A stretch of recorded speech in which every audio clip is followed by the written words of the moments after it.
At 7:22 p.m., my pager buzzed on the nurse's station, but the name on the screen wasn't a patient's. It was my brother, Connor. The subject of his text was chillingly simple: summer plans changed. I swiped the notification open. The message was concise: a surgical strike. Lena, due to limited space, we won't be able to host you for the family gathering. Please arrange your own lodging. The ambient noise of the ICU, the beeping monitors, the low murmur, dissolved into a dull roar. I wasn't just being excluded. I was being professionally excised. The cut was clean, and it revealed a truth I'd been ignoring for years. In that moment, under the sterile lights, I didn't feel heartbreak. I felt the cold, focused calm of triage. When a system is failing, you don't ask why. You stop the bleed.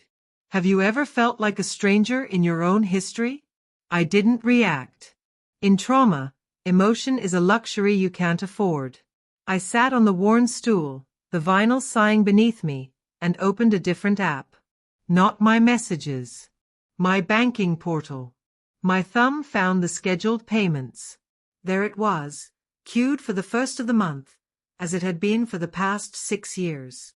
A transfer of $3,800, labeled only property. That number wasn't a commitment anymore. It was a symptom. For half a decade, I'd told myself this was my contribution, my stake in a shared future. My father had needed a co-signer for a $200,000 loan to repair the ancestral lake house. His credit was shattered. Mine was solid. So I signed. I saw it then, in the app's glow, the sunk cost fallacy in vivid color. I wasn't paying for love or belonging. I was paying because I had already paid so much. I believed I was buying a permanent place at the table. But respect isn't a mortgage. You shouldn't have to finance your own welcome. I tapped the payment. A menu appeared. Cancel series. I selected it. The confirmation prompt asked, "Are you sure?" I was. The recurring line vanished from the screen. A 6-year-long chain, snipped. I felt a weight lift, not of anger, but of a problem finally diagnosed. They wanted my absence. Okay. But they'd forgotten who was footing the bill for the lights. The weekend of the reunion, I stayed in my high-rise apartment. I made coffee and watched the city breathe. And then, against my better judgment, I opened a social feed. It was a parade of their joy. My sister, posted from the refurbished dock. My parents, toasting on the stone patio. The caption read, "So grateful for this family haven." Family. The word landed like a verdict. They weren't just living without me. They were celebrating on a stage I'd financed. I wasn't family. I was the utility company, essential, invisible, and expected to just keep the service on. You can't haunt a house where you were never a ghost. The digital tremors started at dawn. My phone lit up with calls. On the 5th ring, I answered. "Lena, the bank transfer failed." My father's voice was frayed with a very specific panic, the panic of a house of cards. "You need to fix this. Now." I canceled it, I said, my voice level. "I'm not paying any more. You can't do this. We have checks clearing from the event." The admission was stunning. My mortgage payment was floating their party budget. A party I was barred from. "Sounds like a cash flow issue," I replied. "Not my department. Don't be vindictive. We had to prioritize. Your sister had potential investors visiting." "Prioritize," I repeated. "I've been funding the priority for 6 years. I built the arena, and you gave me a seat in the parking lot. Transfer the money, or you'll regret it. You need this family." I almost laughed. "Look at the patio stones. Look at the new boathouse. You are standing inside my donation." I ended the call. I didn't wait. I called a financial investigator I trusted. "Sam, I need a deep dive on the lake property." 90 minutes later, he called back. "Lena, it's not just a home. It's a high-end rental. The Pinecrest Retreat. Booked solid all summer at $12,000 a week. The kicker, Sam continued. The business is under an LLC. Connor Holdings. My brother. The one who was always between ventures. He was running a luxury rental with my credit. They'd turned my obligation into their enterprise, pocketing the profits while I covered the debt. It wasn't neglect. It was financial betrayal. Sam's voice was grim. Based on the booking calendar, they've cleared at least $160,000 in the last 18 months.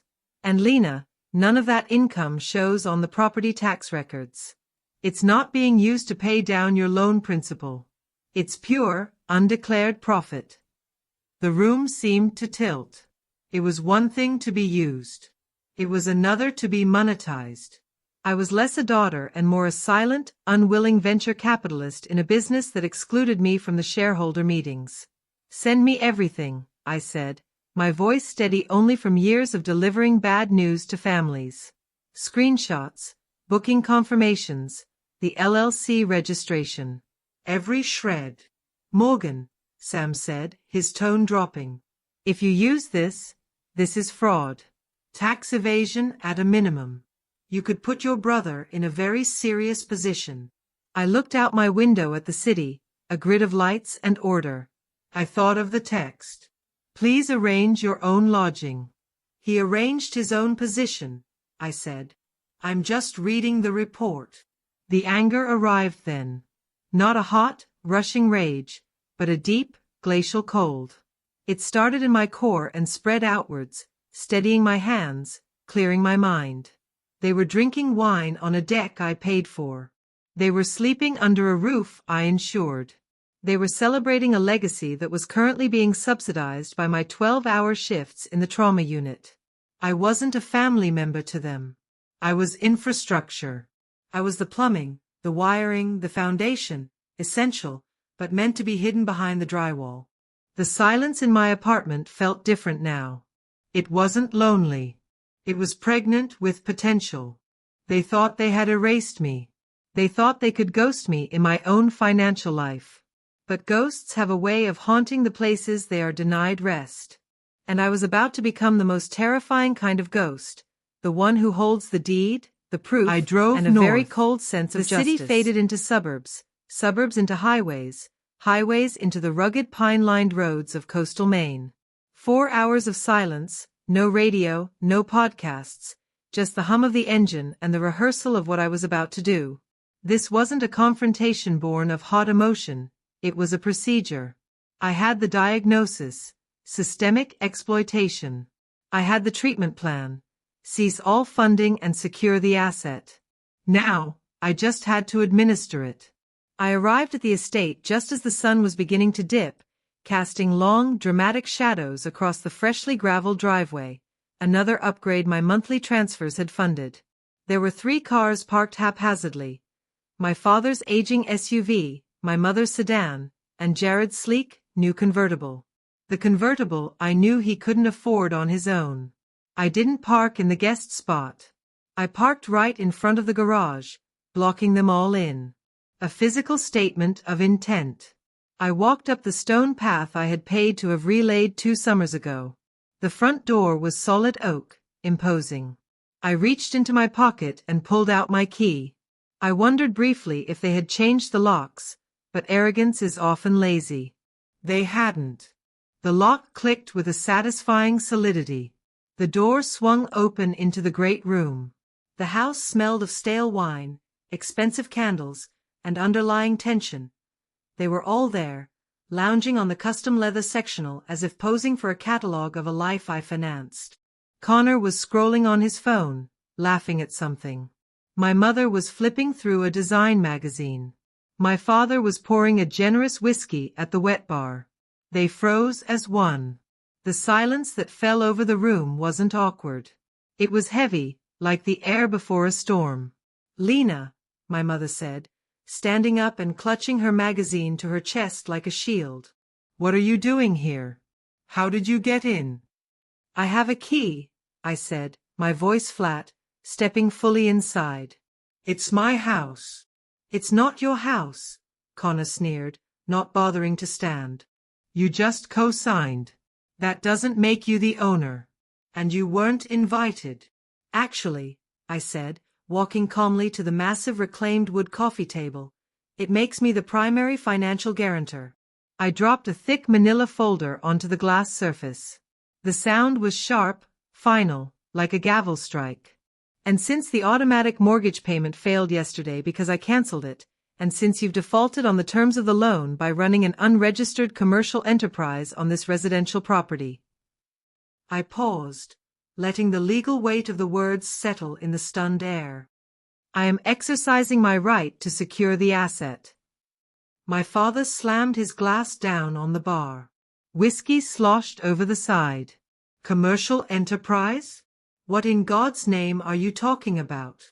I opened the folder. The first page was a color printout of the luxury rental listing. The Pinecrest Retreat. Hosted by Connor Holdings, LLC.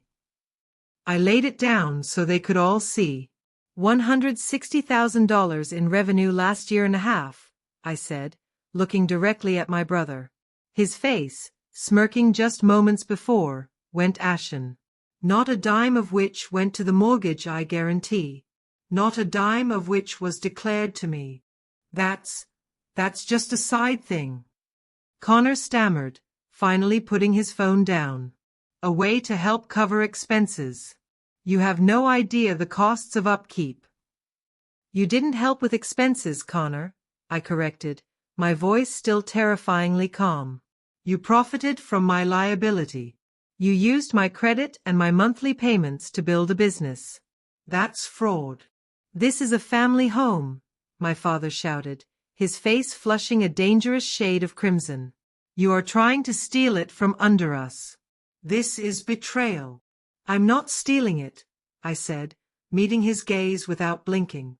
I'm repossessing it. The air in the room changed. You have until sunset. It shifted from annoyance and condescension to genuine, primal terror. They realized finally that I wasn't there to argue. I wasn't there to beg for an apology or a place at the table. I was there to foreclose on their entitlement. My mother was the first to break the silence. She didn't scream. She dissolved. It was a tactical dissolution, the kind she had perfected over decades to get her way. Tears welled up instantly, her hands trembling as she reached a beseeching hand toward me. Lena, please, she whispered, her voice a wounded bird. You can't do this. We're your family. We just had everyone here. The house is full of food, of memories. Where would we even go? I don't know, I said, unmoved by the performance. Perhaps you can rent an Airbnb. I hear Connor is quite knowledgeable about the local rental market. This is cruel, my father spat, stepping between me and my mother as if to protect her from my icy clarity. You're doing this out of spite because your feelings were hurt over a missed invitation. You're going to make your own parents homeless over a bruised ego. I'm requiring you to vacate due to loan fraud, I corrected, my tone clinical. And it's not spite. It's fiduciary responsibility. I will not fund my own, I won't leave, Connor said, crossing his arms in a pathetic attempt at defiance. He looked like a teenager caught stealing the car, not a man facing felony charges. I have a corporate retreat booked for next week. They've already paid a $6,000 deposit. I can't just cancel. You already have, I said. I contacted the rental platform 90 minutes ago. I provided them with a copy of the deed, my ID, and the police report number for the fraudulent utility arrangements. The listing has been suspended. All funds are being refunded to the guests from your account. Connor's phone buzzed violently in his pocket. He fumbled it out, stared at the screen, and the last vestige of color left his face. The defiance drained out of him, replaced by pure panic. You reported me? He whispered. Not yet, I said. The report I filed was for identity theft, to establish my ownership of the property's financial footprint. The fraud charges for the rental income and tax evasion, those are still pending. They're a choice. I pulled my own phone from my pocket.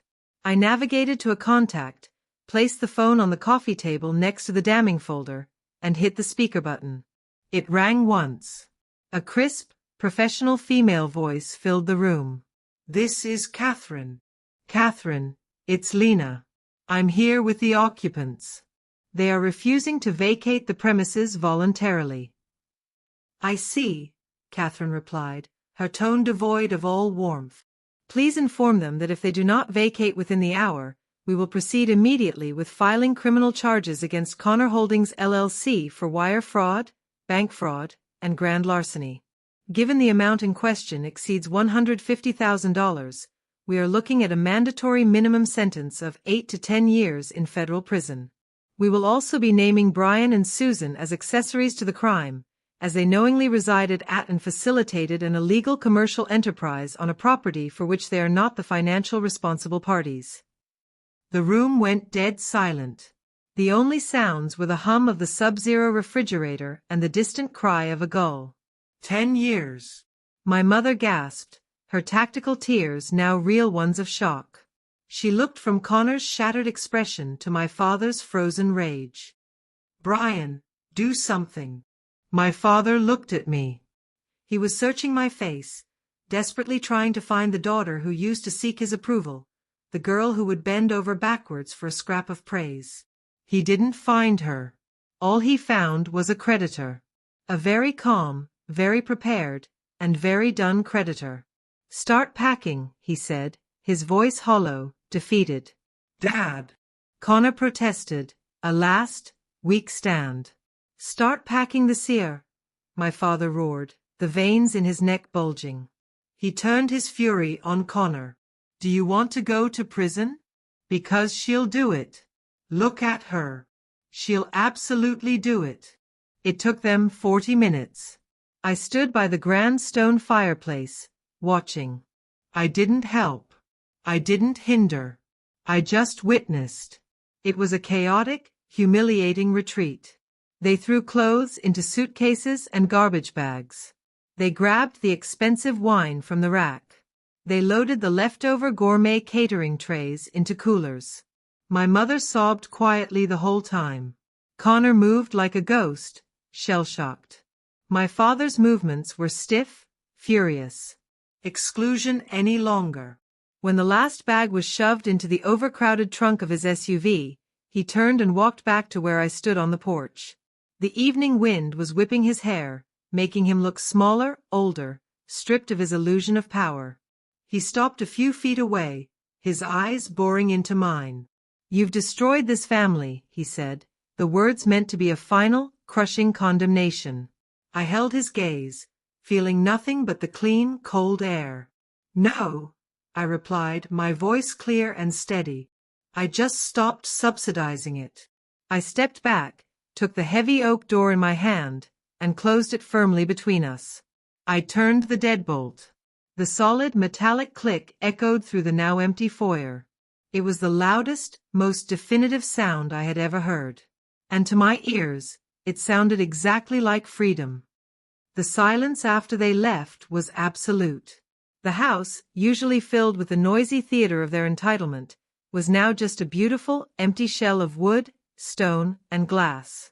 I walked through the rooms. I saw the scuffs on the hardwood where they'd dragged furniture. I saw the empty bottle of champagne in the kitchen sink. I saw the ghost of the family I had tried so hard, and paid so much, to belong to for over half a decade. It wasn't a sad ghost. It was a released one. I spent the next 3 days cleaning. Not just tidying, but purging. I scrubbed floors until my knees ached. I washed every window until the view of the lake was crystal clear, free of salt spray and fingerprints. I stripped the beds and bagged the linens for donation. I wasn't just cleaning a house. I was sanitizing a wound. I was preparing the patient, this place, and myself, for recovery. I didn't sell. That would have been the easy, logical financial decision. Cut your losses, take the capital, and walk away. But I wasn't interested in logic anymore. I was interested in healing. In alchemy. in transforming the source of my deepest betrayal into a source of profound peace, not just for me, but for others. On Friday morning, I called Catherine back. I want to restructure the ownership and the purpose, I told her. I'm not selling. I'm donating the use of the property. Donating? She asked, her professional curiosity piqued. To whom? To the healers who have nowhere to heal, I said, the idea feeling perfectly formed as I spoke it. I want to turn this place into a residency, a retreat for crisis nurses, trauma surgeons, paramedics, first responders. For the people who spend their lives holding the line, running into the burning building, holding the dying hand. People who have nowhere to go when their own spirit is fractured. I want to offer it to them for free. A full week. A week of absolute silence if they want it, or gentle community if they need it. A week where the only demand is that they breathe, and the only thing they need to save is themselves. It's a generous vision, Lena, Catherine said, and I could hear the slight softening in her tone, the human peeking through the lawyer. The operating costs, the insurance, the upkeep. I'll create an endowment to cover it, I said. A structured fund. It will cost less, both in dollars and in emotional energy, than supporting a family that saw me as an ATM. I renamed the estate. It wasn't the Pinecrest Retreat or the Family Lake House anymore. I called it the Anchor. A place for those who are always holding others steady to finally drop their own anchor and rest. 6 months later, the first guest arrived. She was an ER nurse from Chicago. She had worked through the worst waves of the pandemic, had held the tablets for endless final goodbyes, and her eyes held a hollowed-out look I recognized in my own mirror from years past. I met her at the door, not as a landlord or a benefactor, but as a colleague. A fellow traveler who knew the terrain of burnout. I handed her a simple, physical key. The kitchen is stocked. The lake is yours. The trails are yours. The silence is yours. There is no itinerary. She took the key, her hand trembling slightly, and then she just looked at me. And she began to cry. Not delicate tears, but deep, shaking sobs that seemed to come from a place that had been sealed shut for years. I didn't hug her. I didn't offer empty platitudes like, "It'll be okay," or "You're so strong." I just stood there, a quiet witness, and let her fall apart. Because I knew, bone deep, that sometimes healing doesn't start with putting pieces back together. It starts with finally being in a safe, beautiful, and paid-for space where you are allowed to let those pieces shatter completely without anyone asking you to clean up the mess. If this story carved out a space in your chest that feels familiar, if you've ever been the reliable one, the bank, the planner, the emotional shock absorber for people who wouldn't even offer you a seat at their table, then you already know the exhausting cost of that role. You know the quiet resentment that boils alongside the love. You've felt the sting of the logistical oversight that always seems to leave you out. My story isn't about vengeance, though that confrontation was a necessary surgery. It's about reclamation.